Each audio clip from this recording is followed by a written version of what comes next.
అందరికీ నమస్తే. ఈ రోజుతో సిగ్నల్ టీవీ స్థాపించి 1 ఇయర్ పూర్తయింది. ఈరోజు ఫస్ట్ యానివర్సరీ జరుపుకుంటున్నాం. ఈ ఛానల్ సబ్స్క్రైబ్ చేసుకున్న మీ అందరి సహకారంతోనే ఈ 1 ఇయర్ జర్నీ నడిచింది. ఈ 1 ఇయర్‌లో మనం పడ్డ కష్టాలేంది? అసలు నేను ఒక ఛానల్ నుంచి ఎందుకు డిజిటల్ మీడియాకి రావాల్సొచ్చింది?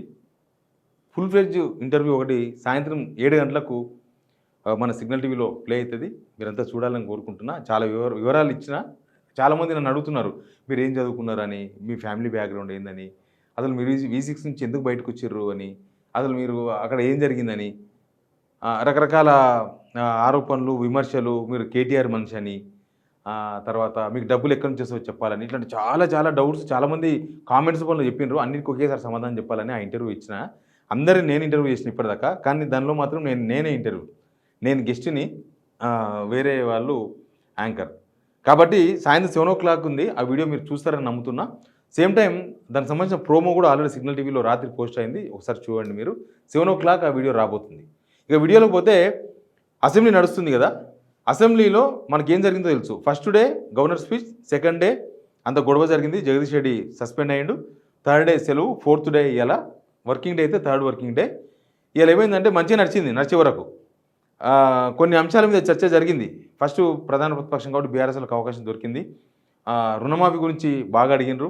తర్వాత రైతు భరోసా గురించి కూడా అడిగినరు. వాళ్ళ కాన్స్టిట్యున్సీలో ఉన్న సిచ్యువేషన్, పల్లారాజేశ్వరుడు అయితే ఏకంగా నేను ముక్కు నేలకు రాస్తా, అసలు రుణమాఫీ ఏడైందో మీరు చూపించాలి, పోదాం బట్టి విక్రమార్క వాళ్ళ సొంత కాన్స్టిట్యున్సీకి అయినా సరిపోదాం, లేదా నా కాన్స్టిట్యున్సీ జనగాంకు రండి మాట్లాడదాం, ఒకవేళ రైతులు కనుక మాకు రుణమాఫీ అయ్యింది అందరికీ అయిందంటే నేను ముక్కు నెలకు రాస్తాను సవాల్ విసిరిండు. ఆ వీడియో ఒకసారి చూడండి మీరు. మేము ఆర్థిక శాఖ మంత్రి గారికి ఒక్కటే రిక్వెస్ట్ చేస్తున్నాం, వారు చేసిన ఈ మండలంలో లేకపోతే ఈ యొక్క నియోజకవర్గంలో 20,000 చేసినాం, 25,000 చేసినాం అని చెప్పేసి అన్నారు కదా. మా జనగామ నియోజకవర్గంలో 127 గ్రామాలు ఉన్నాయి. 127 గ్రామాలలో ఏ గ్రామానికైనా ఒక గ్రామానికి రండి, ఆ గ్రామంలో 100% చేసినని చెప్పేసి అంటే నేను అప్పుడే ముక్కు నేల మీద రాస్తా, నేను రిజైన్ కూడా చేస్తా అని చెప్పి మీకు ఛాలెంజ్ చేస్తా ఉన్నా. ఇంకా ఇదంతా ఓకే, చర్చ జరిగింది. కానీ ఇక అంతా బాగానే ఉంది కదా అనుకున్నాను బహుశా.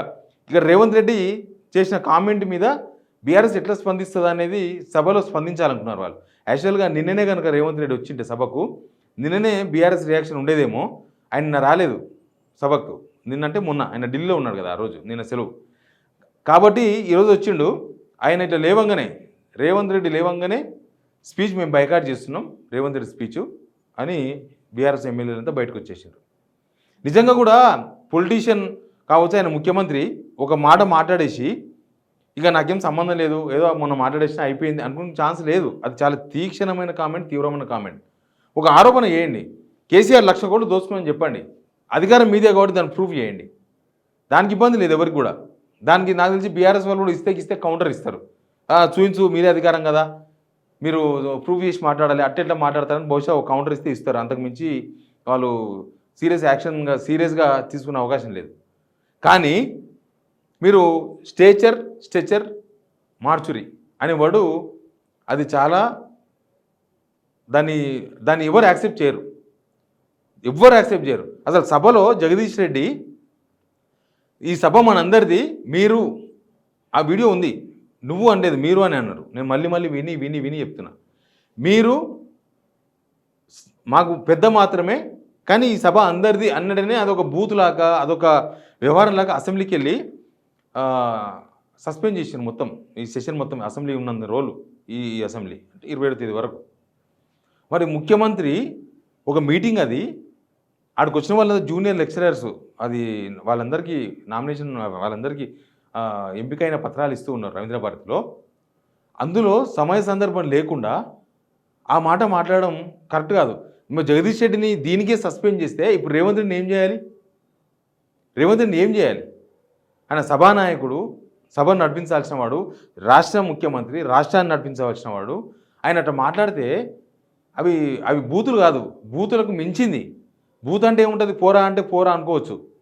కానీ ఒక మనిషి చచ్చిపోతాడు, నువ్వు మార్చురికి పోతావు, నువ్వు అట్లా నువ్వు ఇట్లా అని మాట్లాడడం, అది ఆయన స్థాయికే కాదు, మామూలు వాళ్ళ స్థాయి కూడా తగ్గదు. మామూలు వాళ్ళు మామూలుగా రోజు కూలి పని చేసుకునే వాళ్ళు కూడా నువ్వు చచ్చిపోతావు మార్చిరిపోతావు అని మాట్లాడుకునే పరిస్థితి లేదు. వాళ్ళు అట్లా కనుక మాట్లాడితే అవతల వాళ్ళు వచ్చి మామూలుగా కాదు తనుకుంటారు ఇద్దరు.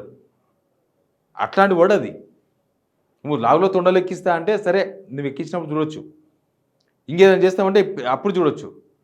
కానీ ఒక మనిషిని, అది కూడా రాష్ట్రానికి 10 సంవత్సరాలు ముఖ్యమంత్రిగా పనిచేసిన కేసీఆర్ను, తెలంగాణ ఉద్యమం నాయకుడిని అట్లా అనడం తెలంగాణ సమాజం కూడా యాక్సెప్ట్ చేయలే. రేవంత్ రెడ్డి గారు దీనికి ఏదో ఒక రెమెడీ ఆలోచించాలి. సరే, బీఆర్ఎస్ వాళ్ళు తాత్కాలికంగా ఏదో వాకౌట్ చేయొచ్చు, రేవంత్ రెడ్డి స్పీచ్ మేము బైకాట్ చేస్తున్నామని. అది ఇక్కడ కూడా అయిపోదు, అది జీవితకాలం నిలిచిపోతుంది. అది తెలంగాణ ప్రజలు ప్రతి ఒక్కరు మాట్లాడుకుంటున్నారు, ఊళ్ళో కూడా మాట్లాడుకుంటున్నారు. అట్లా మాట్లాడతారని ముఖ్యమంత్రి అని. దానికి ఖచ్చితంగా దానికి రెమెడీ చేయాలి. దాన్ని వ్యాఖ్యలు వెనుకకు తీసుకుంటారా, నేను క్షమాపణ చెప్పమని నేనేం అడగను. ఎందుకంటే ఆయన మన ముఖ్యమంత్రిని మనం క్షమాపణ అడగాలనా అంటే అది ఆయన విజ్ఞత. మనం అడగాల్సిన అవసరం లేదు, ఆయన విజ్ఞత అది. ఎందుకంటే ఆయన పెద్ద మనిషి కేసీఆర్. ఆయన ఒక మాట కూడా అనలేదు రేవంత్ రెడ్డిని. ఎక్కడ ఆయన పేరు కూడా తీసుకుంటలేడు. రేవంత్ రెడ్డి అనే పేరు కూడా ఎక్కడ తీసుకోలే. ప్రభుత్వము ఇచ్చిన హామీలు అమలు చేయలేదు అట్లా మాట్లాడుతున్నాడు తప్ప రేవంత్ రెడ్డి అని ఒక్క మాట ఆయన నోళ్ళకి వెళ్ళి రాగా మనమైతే వినలే. ఇప్పటిదాకా వీడియోలు చూసినాం, ఆయన వీడియోలు చాలా బయటకు వచ్చినాయి కదా, రకరకాల సమావేశాలు. కానీ ఈయన మాత్రం అన్ని తిట్లు తిట్టి ఇప్పటిదాకా అన్ని తిట్లు ఒక ఎత్తు, ఈ మార్చురి ఏం చూసినారు అది ఇంకొక ఎత్తు. అది రేవంత్ రెడ్డి బాధపడ్డాడో లేదో మాట్లాడి, లేకపోతే కరెక్టే మాట్లాడినా అని అనుకున్నాడేమో, కానీ అది తగదు, అది కరెక్ట్ కాదు. ఒక మనిషిగా ఎప్పుడు ఎవరు ఎట్లా చేస్తారో ఎవరికి తెలియదు. ఈ మినిట్ ఇట్లున్నాం, నెక్స్ట్ సెకండ్ ఏమవుతుందో తెలియదు, చూస్తలేమా ప్రపంచంలో. మరి అట్లాంటి జీవితాలను మార్చురికి పోతావంటే దాని అర్థం ఏంది? మార్చురికి పోతాం అనే వర్డు అంత ఈజీగా తీసుకోవాల్సిన అవసరం లేదు. తెలంగాణ సమాజం కూడా దీని మీద రియాక్ట్ అవుతుంది. రేవంత్ రెడ్డి గారు దీనికి ఏదో ఒకటి ఆలోచించాలి. బీఆర్ఎస్ గురించి మీరు ఆలోచించకండి. మీరు చేసిన వర్డు తప్పు, 100కు 100% తప్పు. మార్చురికి పోతాడన్న వర్డు చాలా దారుణమైన వర్డ్ అది. దానికి రేవంత్ రెడ్డి అనుభవిస్తాడు. దానికి ఏదో ఒకటి చెప్పాలి. నేను నోరు జారి చెప్పిన అంటాడా, లేకపోతే వెనుకకు తీసుకుంటున్నా ఆ సందర్భంలో ఏదో వచ్చేసింది అని అంటాడా, అట్లాంటి ఏదో ఒక ప్రాయశ్చిత్తం ఖచ్చితంగా కావాలి రేవంత్ రెడ్డికి. ప్రాయశ్చిత్తం లేకపోతే అనుభవిస్తారు, 100% అనుభవిస్తారు. అది కేసీఆర్నే కాదు, ఒక ముఖ్యమంత్రి ఎవరినన్నా నువ్వు మార్చురికి పోతావు అని అనడం మాత్రం చాలా దారుణమైన ఇష్యూ. ఎప్పుడైనా సరే ప్రత్యర్థి అయినా శత్రువు అయినా బాగుండాలని కోరుకోవాలి, ఫైట్ చేయాలి, మనం గెలవాలి. అది మాట, అది ధైర్యం, అది దమ్ము. అంతేగాని అవతోడు చచ్చిపోవాలంటే మన ధైర్యం మనకు లేనట్టు, మనం పులులం కాదని మనకు అర్థం. మన గుండె ధైర్యం లేనప్పుడు అవతోడు చచ్చిపోతే బాగు, నేను బతికిపోతా అని కోరుకుంటారు. అది తప్పు. అవతలోడు బాగుండాలి, అని మీద ఫైట్ చేయాలి, మనం గెలవాలి, అప్పుడు మనం పులవుతాం. అంతేగాని అవతోడు చచ్చిపోవాలని కోరుకున్నప్పుడు పులిగాము, వేరే అవుతాం. ఎనీవే, ఈ ఇష్యూలో రేవంత్ రెడ్డి సభ నడుస్తుంది కాబట్టి, ఇప్పుడు సభలో ఉన్నారు, బీఆర్ఎస్ కూడా ఆ ఇష్యూని లేవనెత్తింది కాబట్టి ఆయన దానికి ఒక రెమెడీ, ప్రాయశ్చిత్తం ఏ రూపంలో చెప్తాడో ప్రాయశ్చిత్తం ఖచ్చితంగా ఉండాలి. లేకపోతే ఒక మనిషి కాదు రేవంత్ రెడ్డి అనే చర్చ కూడా నడుస్తుంది. ఇంకా మనిషికి ప్రాయశ్చిత్తమే ఇంపార్టెంట్. తప్పులు అందరు చేస్తారు. రేవంత్ రెడ్డి 100 తప్పులు చేస్తే ఇంకో ఆయన 1000 తప్పులు చేస్తాడు. కేసీఆర్ ఇంకో 1000 తప్పులు చేయొచ్చు. కానీ ప్రాయశ్చిత్తం మాత్రం కంపల్సరీ కావాలి. ప్రాయశ్చిత్తం లేకపోతే ప్రకృతి మంచిది కాదు, అది మనకు బ్యాడ్, మనకే బ్యాడ్. మనమే అంటాం ఒక మనిషిని తిడితే నెక్స్ట్ మినిట్ అరే అని అనవసరంగా తిట్టాము అనిపిస్తుంది మనసుకు. ఎప్పుడైనా తొందరపాటు ఒక మాట అంటే మరి ఆయనకు అనిపించిందో లేదో, బట్ అసెంబ్లీ నడుస్తుంది కాబట్టి చూద్దాం రేవంత్ రెడ్డి గారు ఏమన్నా రెస్పాండ్ అవుతారా, దాన్ని కరెక్టే అని సమర్థించుకుంటారా చూద్దాం. అట్లా కూడా ప్లీజ్ సబ్స్క్రైబ్ సిగ్నల్ టీవీ.